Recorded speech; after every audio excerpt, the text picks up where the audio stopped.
década, hay que calcularle bien el tiempo, no entran antes, no entra después. Si entra uno después, le puede uno ganar la grieta y el agrietamiento es aleatorio. Acuérdense, o sea, debemos evitar el agrietamiento aleatorio. Entonces, para ello, en los proyectos se tienen 2 o 3 cortadoras. Sí, hay que tener una de repuesto, ¿no? Si una sufre averías, a mí me gusta mucho subrayar eso. Si una cortadora tiene averías, inmediatamente hay que reponerla, ¿no? O sea, hay que arreglarla porque el concreto no nos va a esperar. Entonces hay que tener 2 o 3 cortadoras en un proyecto grande o más, a fin de que nunca el concreto siempre se pueda cortar a tiempo. Pero, prof, ¿y cómo, cuando se hace en fresco, cómo se hace este corte? Sí, en Se puede fresco, hacer sin cortar, ¿no? También sin disco, nada más fraguándolo con algún tipo de cimbre, ¿no? no, no, no. He A estado ver, buscando eso, videos o información y no encuentro cómo se hacen los firmes y cómo se hacen las juntas en el concreto así, ¿no? a En los ver, firmes de concreto. a ver, el concreto, yo lo he dicho, las juntas pueden hacerse en frío. Si es una junta planeada en frío, que zonas menos, se pueden hacer con cimbras, que es algo que se llama junta de fin de día. Entonces, esas hay que hacerlas.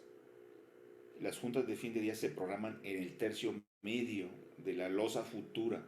Vamos a suponer si la modulación va de cada 4.5 metros. La última junta que yo hago mi junta y luego después programo la otra. La junta que me quede nunca debe de quedar a 1 metro ni a 2 metros, debe de quedar a la última junta fría programada debe de estar en el tercio medio de la losa. Esto es, casi siempre, o sea, vamos a suponer que sea 4.5. Entonces yo divido 4.5 entre 3 y más o menos la distancia de la última respecto a la última junta, corte cerrado, va a ser al tercio, ¿no? De 4.5. ¿Y cómo se hace eso? Bueno, se pone una una cimbra metálica o comúnmente un tablón del mismo ancho, una tabla del mismo ancho del espesor de la losa y se hacen agujeros y por ahí se hacen pasar las pasajuntas, perdón. Entonces, todas las pasajuntas se ponen a nivel, bien orientaditas, sin esviajamientos, limpias y aceitadas, y luego ya se dejan preparadas, ¿no? Esa es una junta de fin de día.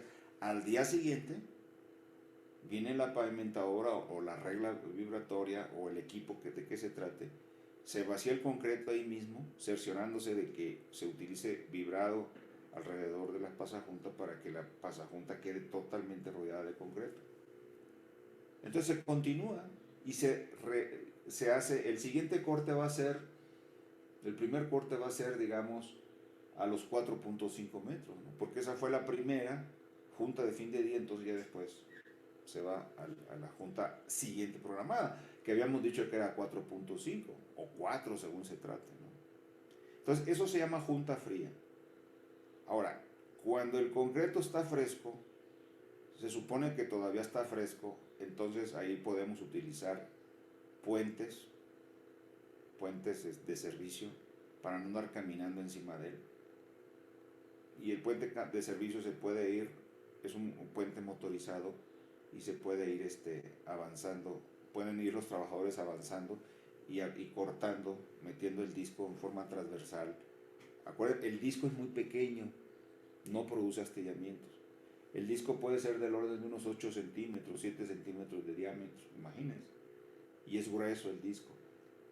Cuando digo grueso, es cuando debe de tener del orden de unos 3 milímetros o hasta 5 milímetros, de suerte tal de que permita ese ancho meter la cola de rata o lo que sea, ¿no? Puede ser hasta más, puede ser hasta 6, 8 milímetros. El grosor de ese disco pequeño, que es un disco a altas revoluciones. Ahí no va a haber cortes de ensanche. Entonces, por eso se llama corte en frío, corte en estado fresco. A diferencia del otro, ¿no? El cerrado en un concreto endurecido, hacemos el corte más o menos a una profundidad de entre el espesor dividido entre 3 o entre 4. Antes era de 4, ¿no? Vamos a suponer la losa era de 20 centímetros, el corte debería ser del orden de unos 5 centímetros, aprox. Es el 25%. Y hay que verificar mediante pruebas o mediante núcleos o a simple vista de que realmente se forme la grieta. Si vemos que la grieta no se está formando, tenemos que aumentar la profundidad de corte. ¿Cuánto es esa profundidad de corte? 1/3. Así pues, para 20 centímetros pasaría de 5 centímetros a 6 centímetros, aprox. 6 centímetros y medio. Entonces, de esa manera formaríamos la formación, o sea, aseguraríamos la formación de las grietas. Ese es el tema, ¿no? Entonces, son las dos formas. Ahora, en el primero es disco pequeño, en el segundo es un disco convencional, disco diamantado. Entonces, son las dos formas de cortar. ¿Quedó claro? Sí, profesor. Muchas gracias. Bueno, entonces, esas son las pasajuntas. Habíamos dicho que este era el sello, ¿verdad? Formas de aquí estaban algunos detalles. Estas son las silletas, son las pasajuntas. Es el concepto, ¿no? Y aquí es la parte media. Aquí se forman las grietas. Aquí se forma el corte de ensanchamiento, vean. Este es un detalle. Este es un detalle de una losa en una junta transversal, ¿verdad? Cortamos, formamos grieta y más o menos la grieta tiene que cruzar la parte media de la pasajunta y la pasajunta está totalmente aceitada, ¿no? Esto que ustedes ven son las silletas, exagerado, ¿no? Las silletas, que es este armazón. La silleta, ay, lástima que ya no puedo echarme para atrás, pero bueno, es el armazón, ¿no? Ahí están las silletas. Entonces, una vez que cortamos y ensanchamos, hay que hacer un segundo corte para ensanchar, para formar la caja de sello. Luego después sellamos. Aquí se ve el sello, ¿no? Acuérdense que el sello, previo al sello, tenemos que colocar una tira de respaldo que se pone. Aquí está esférico, pero en realidad es esférico la forma de la tira de respaldo, pero cuando ya queda dentro aprisionada, pues no va a tener esa forma, ¿no? Imagínense esta circunferencia y la metemos. ¿Cuánto es el sobrediámetro que debe de tener para que entre a presión? Típicamente se pide un 25%, ¿no? Del espesor de la ranura. Entonces, ¿cómo se mete? ¿Cómo se hace eso? Imagínense, imagínense un palo de escoba. Y en ese palo de escoba ponemos un pequeño escantillón. Y ahí ponemos dos rueditas. Dos rueditas así de neopreno o de plástico. Hacemos un cuadro, luego ponemos, en dos patitas ponemos dos rueditas. Y en la parte de medio ponemos otra rueda. Pero la rueda va a sobresalir del orden de 2 centímetros, vamos a suponer. La rueda del medio respecto a de las extremas. Entonces la rueda del medio va a ser la ruedita insertadora de esta Baker Rod. Entonces las ruedas chiquitas van a circular aquí, y la rueda del medio, con eso vamos a insertar esto. ¿Qué tanto? Bueno, la profundidad que diga el proyecto, ¿no? O sea, esto es muy cuidadoso. O sea, ¿qué tanto? Lo azul es el sello. Entonces, en el plano va a venir 1 centímetro o 12 milímetros, lo que sea. Entonces, el saliente o lo que va a entrar a la rueda del medio van a ser esos 12 milímetros para asegurar de que el Baker Rod quede completamente insertado dentro de la ranura. Posteriormente, los mismos aplicadores traen unas pistolas de aire. Y esas pistolas de aire lo que hacen es sopletear muy bien las paredes del concreto. Este es el concreto. Entonces yo voy a sopletear y si es necesario limpio. puedo meter chiflones de aire. Entonces en los chiflones de aire, yo agarro los chiflones de aire y lo meto a presión y limpio las paredes del concreto. Después meto el chiflón de agua limpio. Y ya después meto el chiflón de aire.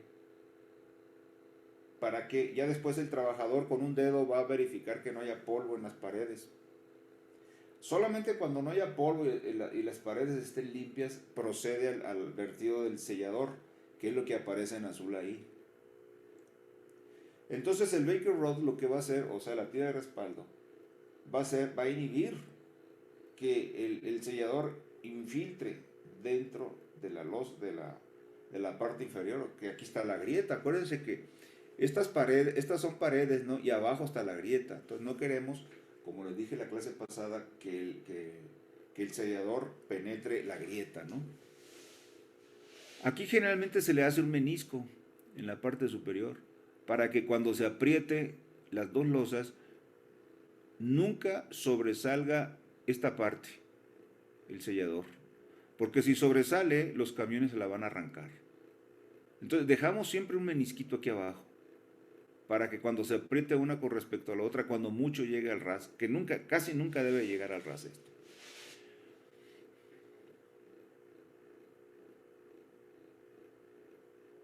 ¿Y qué material se emplea para ese sello, profesor? En el sellador se va a utilizar a base de silicona. Se puede utilizar silicona o polisulfuro o cualquier compuesto que se llame de bajo módulo, que sea curado a temperatura ambiente, o sea, que fragúe a temperatura ambiente, que se aplique a temperatura ambiente. Bajo módulo quiere decir que se pueda elongar sin romperse. Entonces son material silicona, base de silicona. ¿Cómo se aplica? Con pistolas. Los aplicadores traen unos tambos arriba en una camioneta de 3,5 y traen agua para sopletear, traen un compresor de aire, traen un tambo lleno de material de silicona y se aplica con pistola.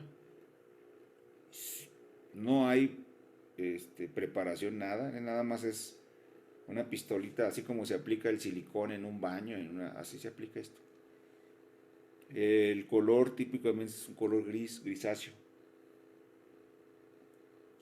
No se aconseja, pudiera utilizarse un material a base de asfalto, material de asfalto. No se recomienda, puesto que el asfalto es un material de alto módulo, es lo que no buscamos.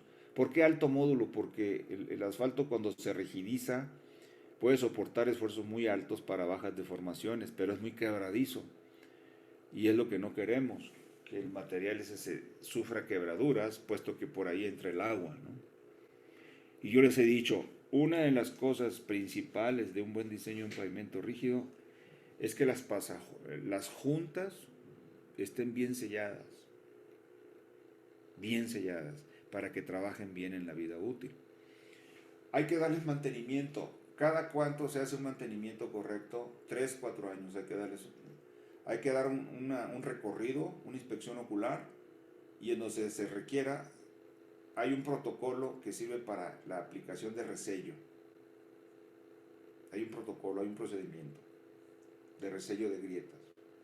Entonces siempre va a ser más costoso reparar un pavimento debido a un problema de juntas o de sello que aplicar un resello, ¿no? Porque un resello sencillamente es una labor de mantenimiento preventivo y es de bajo costo.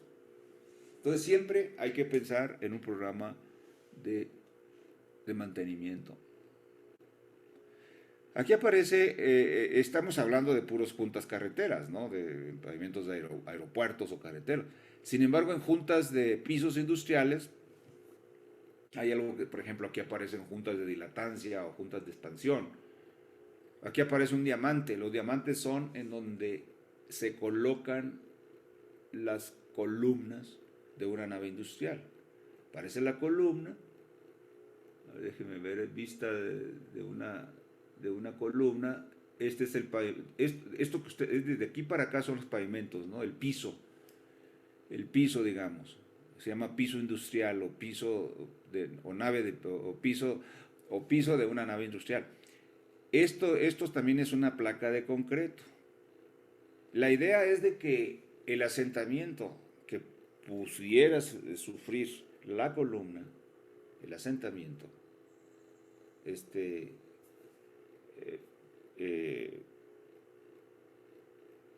pudiera ser absorbido de manera independiente del movimiento que sufra el piso.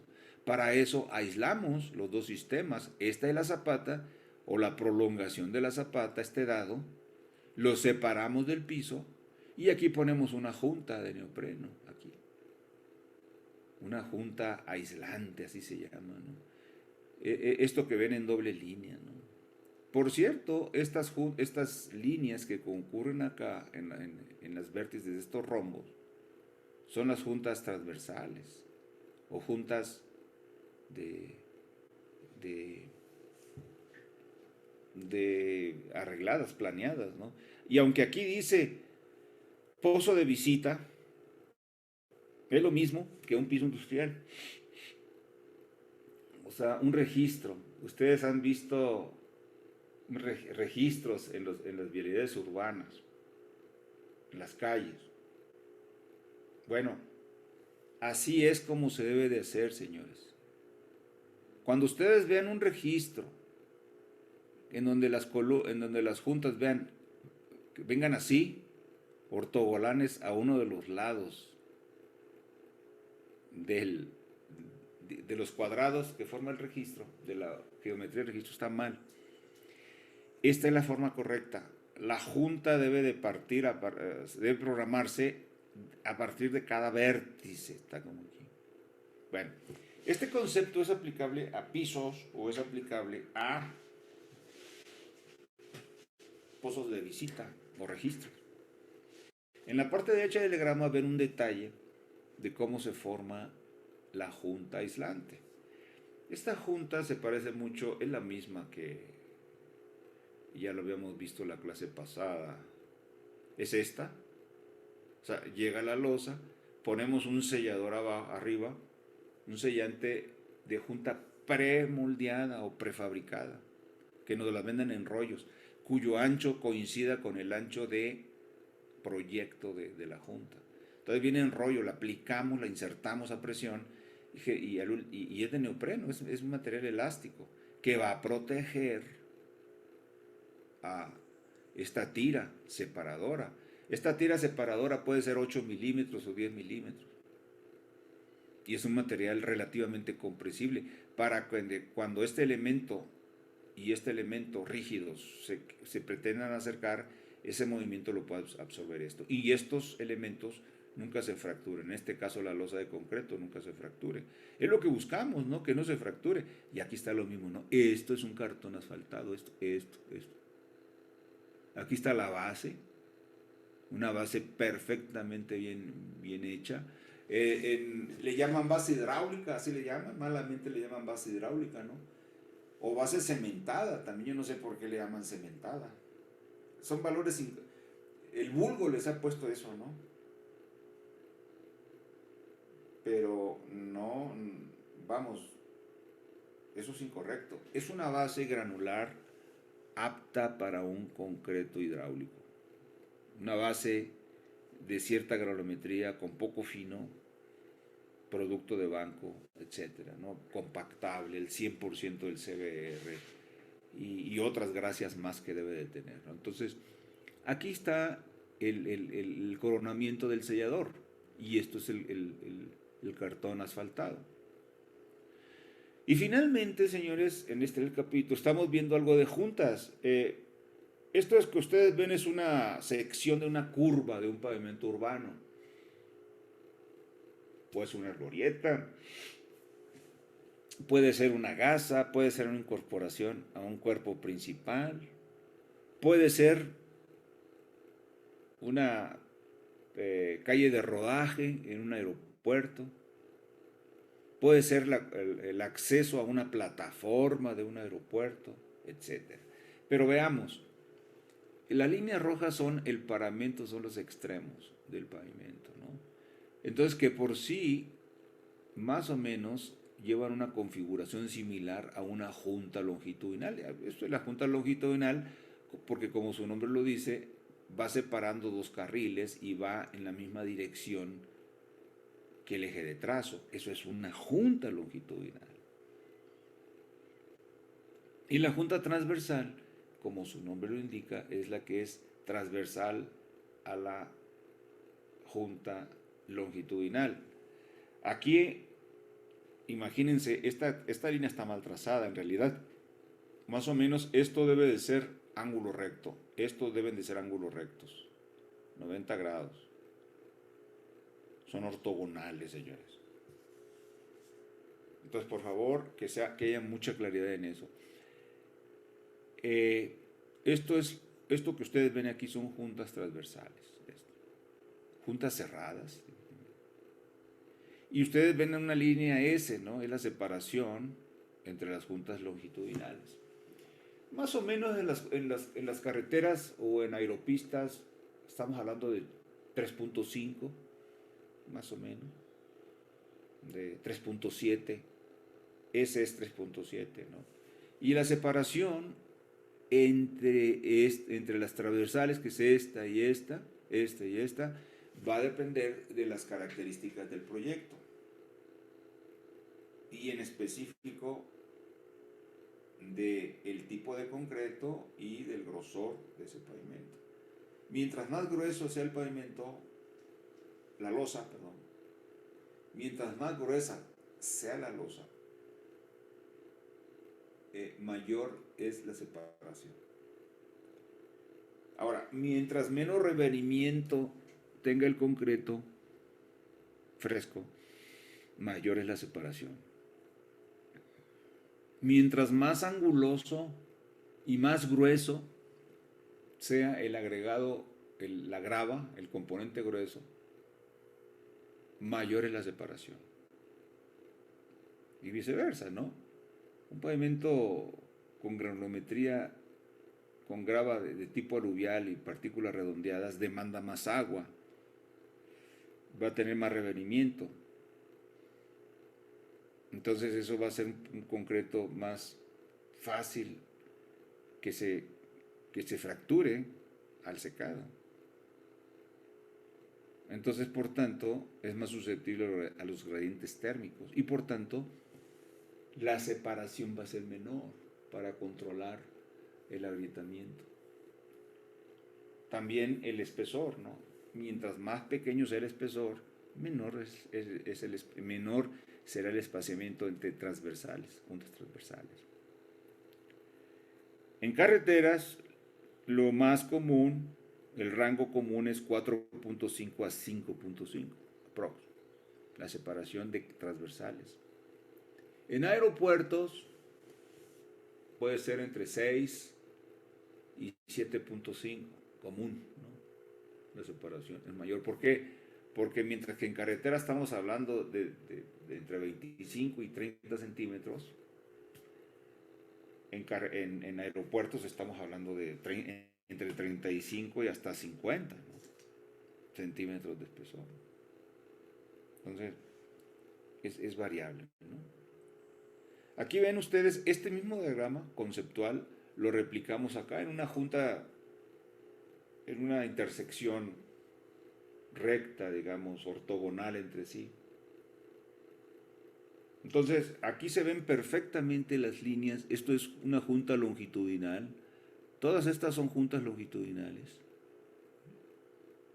Y aquí se ven las juntas transversales, ¿no? Aquí se ven las juntas transversales. Nótese que todas son en ángulo recto. Pero aquí, agarran una lupa y vean esto, señores, aquí, esta zona. Por cierto, aquí podemos poner una junta de dilatancia en esta zona y en esta zona, una junta de expansión, porque son dos colados, son dos líneas de colados diferentes. esta y esta. Todas las podemos aislar. Pero nótese que aunque las aislemos, la junta longitudinal siempre coincide, ¿no? Y las juntas transversales siempre coinciden. Entonces podemos nosotros aventar todo esto, lo podemos hacer en un solo tiro. Sin embargo, cuando lleguemos con estas, vamos a hacer aquí unos detallitos, ¿no? Primeramente vamos a fijarnos en el radio de curvatura de esta intersección. Y aquí, por ejemplo, si ustedes agarran una lupa, se van a dar cuenta de que la junta transversal, en este caso, o más bien la junta que separa a esta y a esta, aquí va a haber una junta. Va a ser totalmente, va a salir del vértice de aquí, fíjense, del vértice, y va a rematar en ángulo recto aquí. ¿Qué es eso del centro, profesor? ¿O por qué está diferente? ¿Por qué? ¿Cómo? Lo del centro, ¿qué es? ¿Hay un rectángulo del centro entre las Sí. dos áreas ashuradas? Estos son áreas ashuradas. Estos son áreas ashuradas. Y Sí. estas losas se supone que son lo mismo que esto. Ah, ok. Todo esto, todas son los mismos, excepto las áreas ashuradas, porque ahí en las áreas ashuradas es donde vamos a hacer algunas modificaciones en la geometría, si se dan cuenta. Y no solamente eso, algunos de ustedes pudieran optar por meterle un refuerzo adicional, un refuerzo en un lecho o en dos lechos a estas losas, porque estas losas van a tener concentraciones de esfuerzo. Los camiones van a llegar aquí, típicamente van a frenar aquí, o van a hacer una maniobra de vuelta, los camiones pesados. O lo que es más, imagínense en un avión, en un aeropuerto. Los aviones por aquí pasarían a muy baja velocidad. Las zonas más críticas, contrario a lo que parece, las zonas más críticas en un aeropuerto es cuando el avión va a muy baja velocidad o se para, como son las plataformas. Y las menos solicitadas justamente son las pistas de aterrizaje. Bueno, entonces estas juntas que ustedes, aquí estas zonas ashuradas, se pueden reforzar. O si no las refuerzan, ustedes tienen que crear este detalle.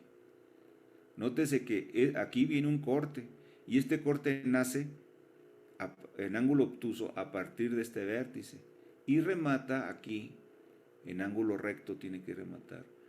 Acuérdense, la ley de oro es de que las juntas longitudinales y transversales no deben formar ángulos agudos. Esa es una ley de oro en los pavimentos rígidos. Deben de ser ángulos transversales, ángulos rectos. Y alternativamente podríamos soportar ángulos obtusos, como son estos. Vean, aquí hay un ángulo obtuso, pero aquí hay un ángulo recto. Aquí hay ángulo obtuso, aquí hay un ángulo recto. Y esto mismo que estoy diciendo se replica en las zonas de intersección. Por eso es que están ashuradas, ¿no? Todo el espesor de las losas, todo es el mismo, todo. El arreglo de longitudinales y transversales se replica, ¿no? Aquí están las transversales y aquí están las longitudinales. ¿So? Entonces ya, aquí, eso es vamos a hacer otro aquí. Otra vez, viene una línea de colado, se intersecta con una vialidad importante, o esto puede ser un aeropuerto también. Entonces, igual, ¿no? Llega la junta longitudinal, se replica aquí la junta longitudinal, no necesariamente en un solo colado. Yo primeramente me puedo aventarme todo esto y al último hago los cortes transversales. Bueno, pues esta junta transversal de aquí la voy a proyectar hacia acá, pero a manera de junta longitudinal. Esto es una junta longitudinal. Interesante, ¿no? Aquí creo que no me faltó precisar aquí, ¿no? Esto es una junta transversal, todo esto. Pero aquí la junta transversal la hacemos coincidir con una junta longitudinal. Esto es una junta longitudinal, porque es otra línea de colado, esto es un corte. Entonces aquí esto es transversal, transversal, y esto es longitudinal. Igual acá, ¿no?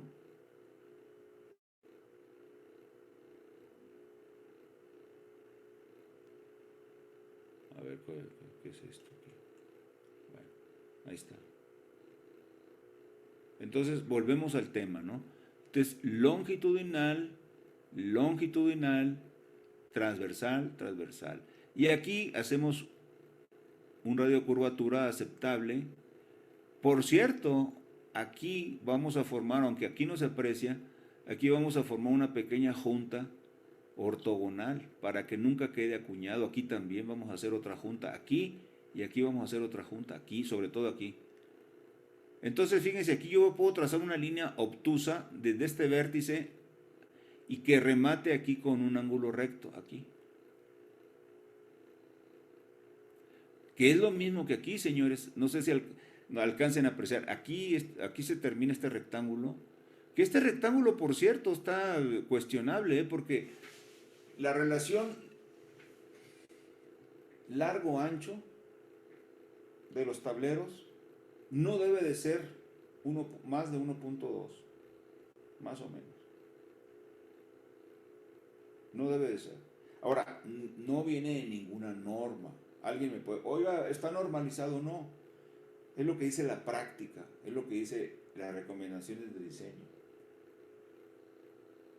Entonces, por favor, eso es muy delicado, ¿no? Aquí se ve muy largo esto, así a simple vista. Entonces yo aquí voy a hacer otra junta.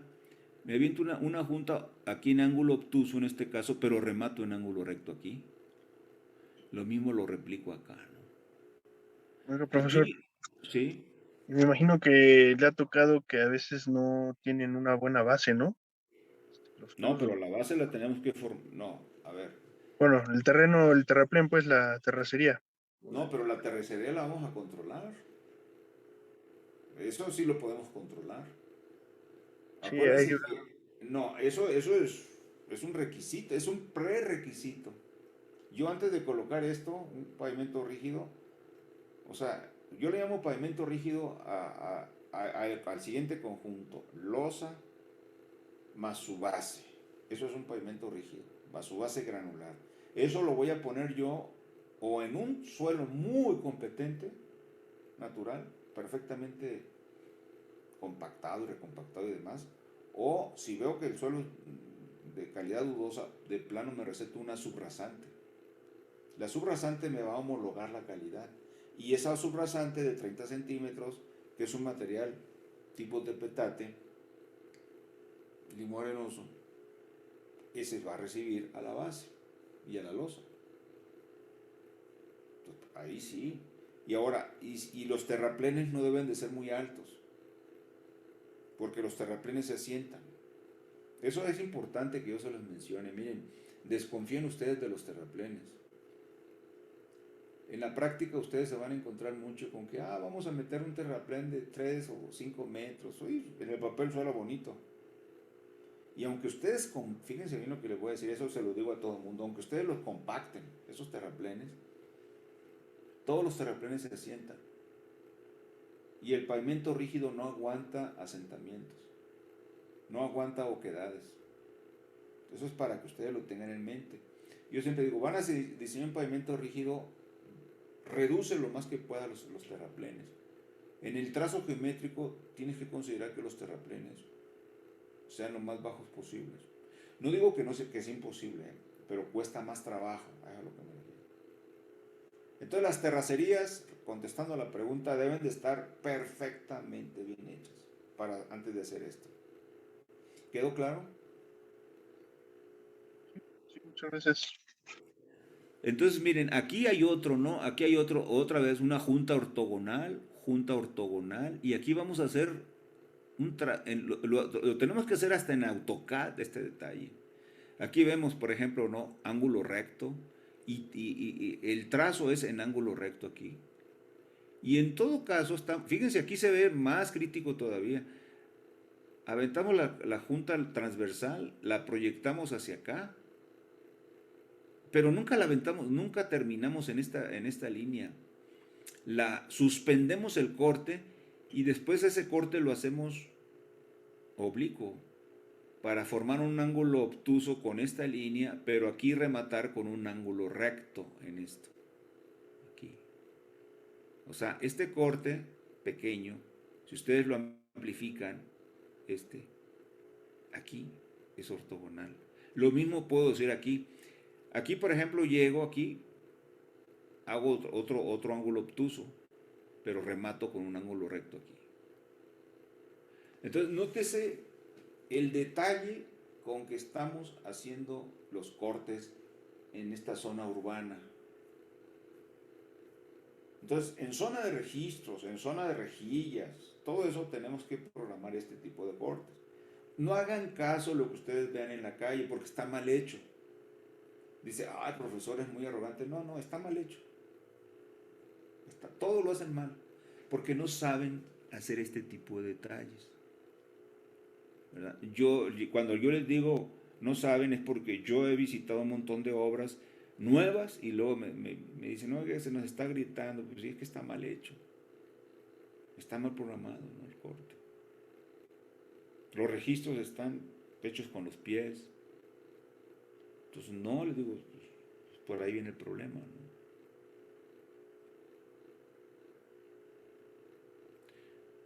Entonces, no sé por qué aparece esto. Viene un ejemplo aquí. Ejemplo de diseño de un pavimento rígido.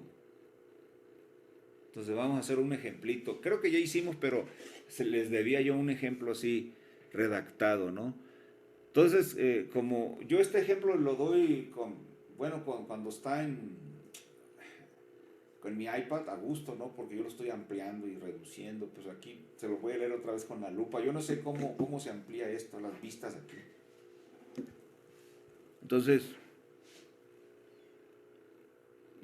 los voy a leer. Dice, se quiere diseñar un pavimento rígido por el método de la AASHTO que cumpla con las siguientes características. Aforo vehicular.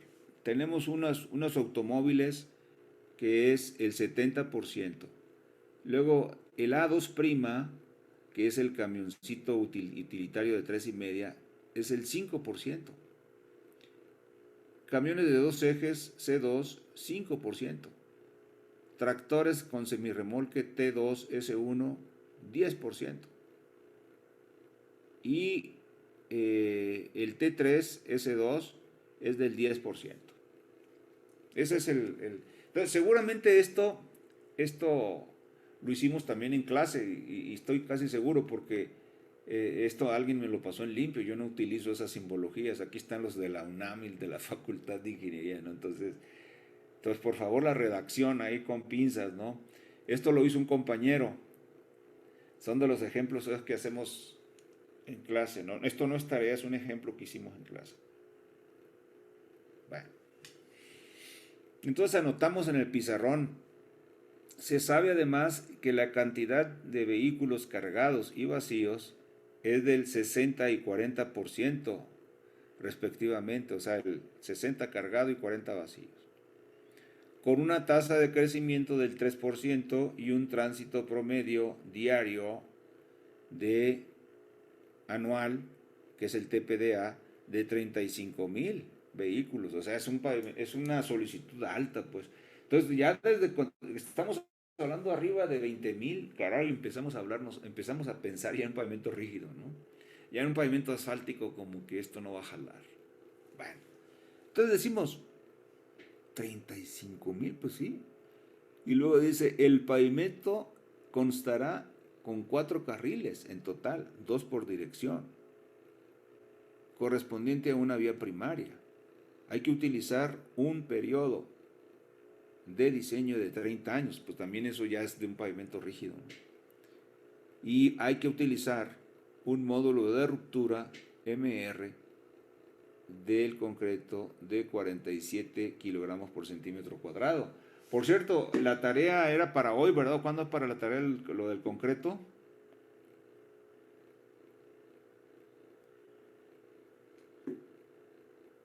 Chavos, ¿no me escuchan o qué? Pero era una Están investigación, ¿no? dormidos, hombre, contesten, pues están absortos. Pongan atención, chavos, no se vale que estén leyendo otras cosas. Concéntrense, porque si ustedes, es que algunos de ustedes están aquí por la asistencia, no pierdan su tiempo, mejor dicen, maestro, voy a leer y ahí nos vemos. Hombre, pongan atención. Entonces, ¿qué? ¿En qué habíamos quedado? ¿Qué?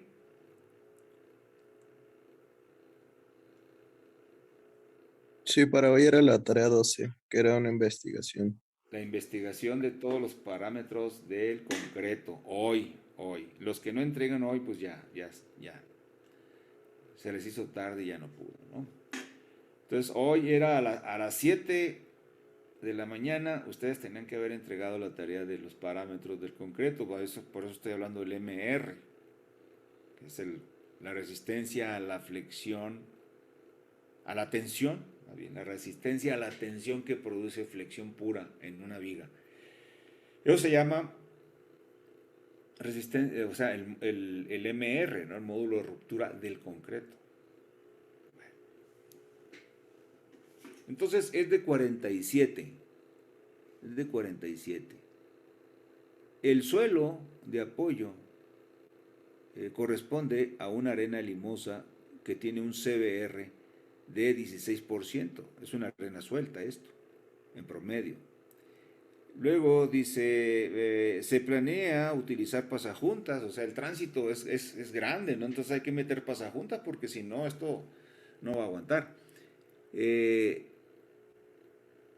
Se planea el empleo de pasajuntas, dice, el espesor de la base propuesto será de 20 centímetros y comprende con los requerimientos propuestos por la SCT, en fin, hay que utilizar los criterios del SCT.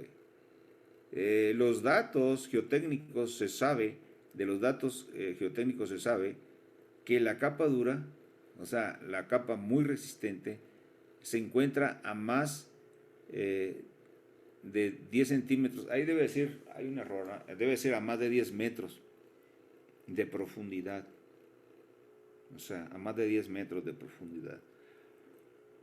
Y que el terreno presenta condiciones de drenaje pobres. Ya eso me está dando ya un norte por donde debo de irme, ¿no? Bueno, solución. Se procederá a determinar antes que nada el número de ejes sencillos equivalentes estándar de 8.2 toneladas. Cuando yo haga eso, obviamente voy a tener que suponer un espesor de losa. Así como en el caso de los pavimentos flexibles tendría yo que suponer un valor de SN, aquí voy a suponer un espesor de losa. Y ahí es donde, como luego se dice, donde la puerca tuerce el rabo, ¿no? ¿Cuál será bueno? Pues no sé, yo digo, la composición es del 60%, luego el tránsito es de 30, más de 30,000. Aquí lo interesante es de que hay una fuerte composición de tránsito ligero. Entonces a lo mejor puedo yo sobrevivir con una losa que no sea muy fuerte. Entonces, digo, para empezar a iterar, vamos a ver cuánto utilizamos aquí. Se usará de forma tentativa, dice, un nivel de servicio final de 2.2. Dice, en la determinación de los factores de equivalencia, que es de lo que yo estaba hablando ahorita, se harán las respectivas interpolaciones para el peso de ejes reales. Se prepararán en una tabla todos los pesos por eje en cada uno de los vehículos, atendiendo a la condición de su condición, ya sea cargado o vacío. Se procederá a determinar los ESALs, como se sabe, este último valor depende de un cierto número de pasadas, aquí dice de pasas, ¿no? Bueno, de pasadas de cada uno de los camiones en un periodo de diseño considerable, considerando la tasa de crecimiento. Bueno, entonces creo que todavía no se habla aquí del espesor de losa, ¿verdad?, que vamos a utilizar. No se habla. Se habla nada más del PT. Entonces dice, aplicando los conceptos anteriores, se obtiene un cierto número de ejes sencillos equivalentes con el valor de 179.714.391, que es muchísimo, ¿no? Aquí lo único que no me gusta es que no hablé no hablamos de la losa que supusimos. A ver.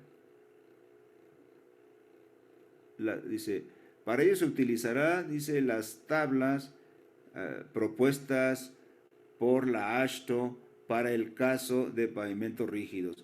Se usará en forma tentativa un nivel de servicio final de 2.2 PT en la determinación de los factores. Pues sí, pero no estoy precisando la losa, ¿no? En fin, ojalá que aparezca aquí la losa, ¿no? Que yo debimos de haber supuesto dos cosas, el PT de 2.2 y un espesor tentativo de losa. Pudo haberse supuesto una losa de 10 centímetros. Se pudo haber, es lo que yo más o menos voy a estimar, 10 centímetros, o sea, perdón, 10 pulgadas. Son 25 centímetros. Pero vamos a ver. El tránsito es altísimo, 179 millones. Y luego dice luego determinado lo anterior, se procederá a introducir en la fórmula de diseño los diferentes factores para calcular el espesor de la capa de concreto hidráulico. Dichos factores son, ahora, en esos 79 millones no me queda claro si ya fueron afectados o no con los factores de reducción debidos a carril y los debidos a direccionales. No está claro todavía. Se me hacen muchos, pero bueno, no está claro. Vamos a ver qué sigue.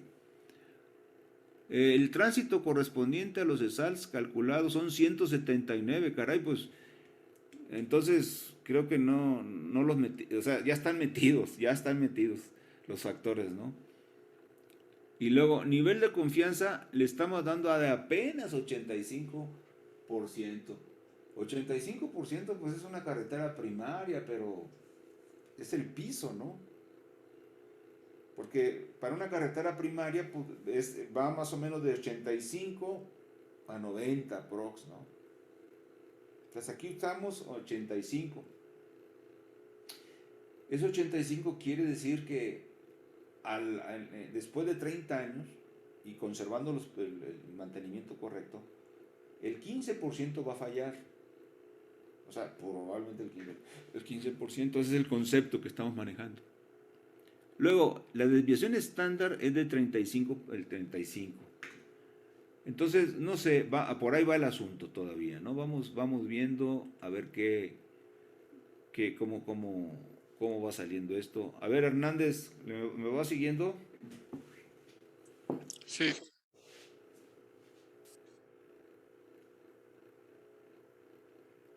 A ver, Hernández. Montserrat, ¿está claro?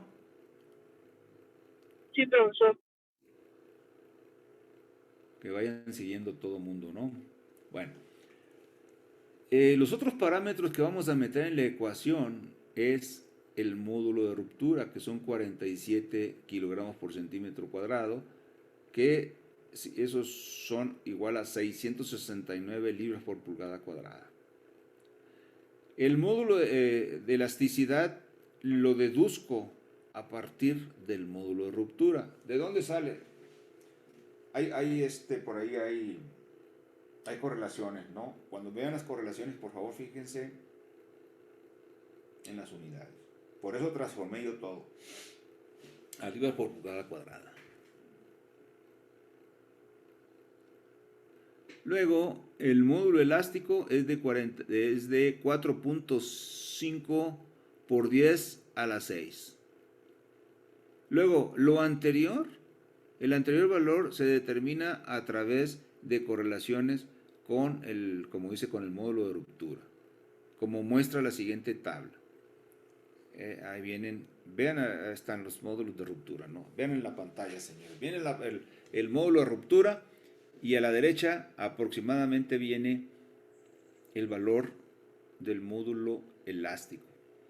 Entonces ahí vemos, ¿no?, que para aproximadamente 670 libras por pulgada cuadrada, el valor va a estar entre 4.4 y 4.7 por 10 a la 6.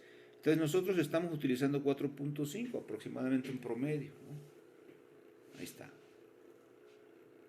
Y luego el factor de transferencia de carga que vamos a utilizar, pues como vamos a utilizar pasajuntas, pues ni modo, le vamos a meter un factor. Nos vamos a las tablas que recomienda la AASHTO y metemos 2.7. Entonces sus apuntes deben de decir verificar, checar el valor de J para el caso de si el pavimento cuenta o no con pasajuntas. Continuamos.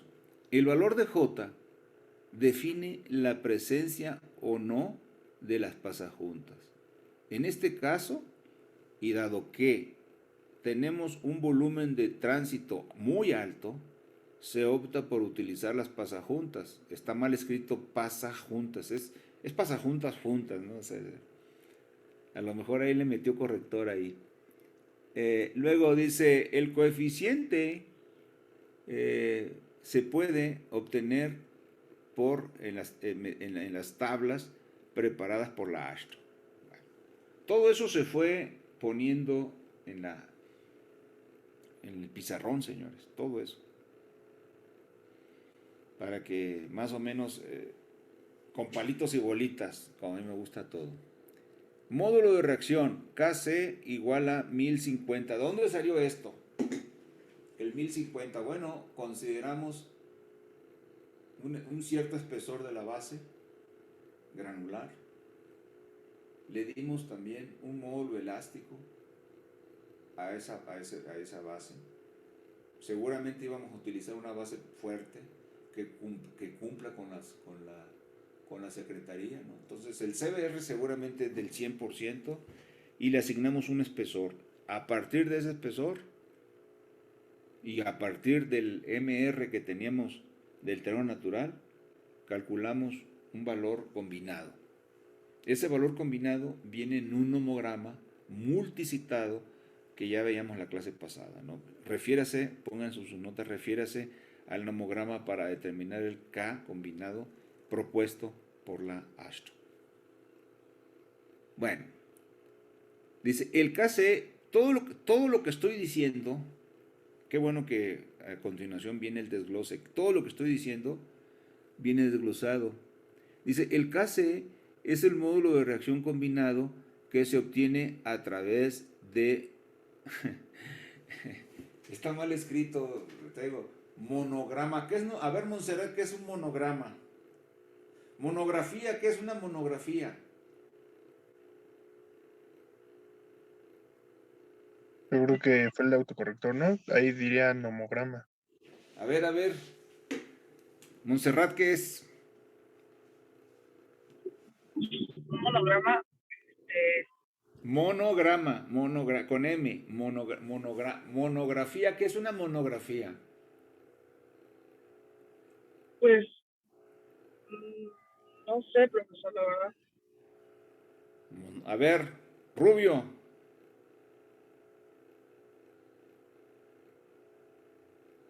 Mande, prof. Mande. Fi- no, ¿Cómo que mande? Pues es que estamos diciendo lo del... El compañero se equivocó, ¿no? Puso monograma en lugar de nomograma. Por eso, pero ¿qué estoy preguntando? ¿Qué pregunté?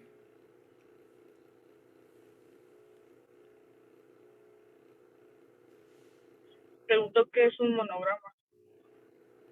Ajá, monograma. ¿Qué? Pero pregunté qué es una monografía.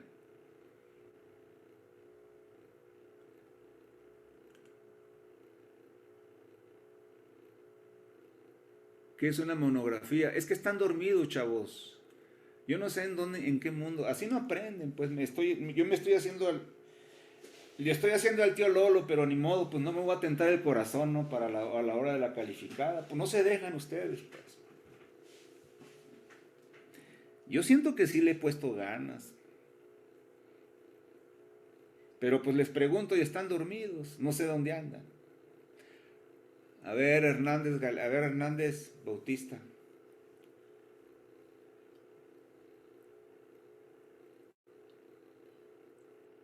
El monograma. ¿Qué es una monografía? Es un estudio detallado de algo, ¿no? Pues claro, pues sí, búsquenlo en el internet, chavos. No tienen ahí su celular, oigan. ¿Qué es monografía? Búsquenlo en Google. Yo platico con un montón de gente que no tiene nada de cultura, no sabe nada de nada, y agarra el celular y luego, fulano, ¿qué es esto? Ya el celular les dice, no sé qué van a aprender con el celular, pero así no se aprende, chavos. No se aprende así. Ni del Google se aprende. Y tan es así que no tienen cultura mucha gente, no saben nada.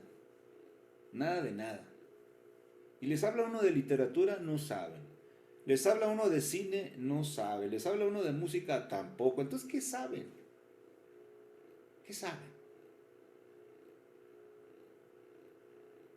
Es un asunto que hay que preguntarse, ¿no? Si la cultura o la ciencia puede entrar a través del dichoso Google o a través de la red.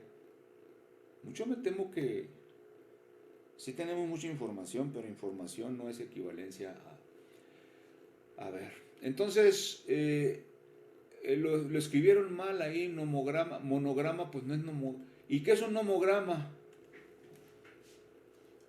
A ver, Velasco, yo dije, monografía es eso. ¿Y qué es un nomograma? Es un tipo de gráfico el cual nos ayuda para calcular ciertos valores, ¿no? Sí, sí, sí.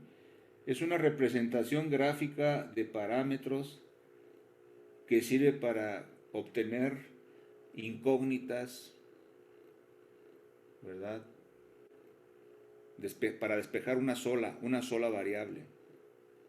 Eso es un homograma, pero es una representación gráfica de parámetros o de propiedades. Eso es un homograma. Y una monografía, es una historia breve de un personaje, o de un hecho, o de un evento. Eso es una monografía. Entonces, pero aquí lo interesante es de que ustedes pongan atención, chavos. No sé qué están haciendo. Me dejan hablando solo, se pueden hablar o, o a estudiar. Se pueden estudiar y mientras yo estoy hablando, ¿no? Es una cosa penosa, pues. En fin. Pongan atención, chavos. Pongan atención.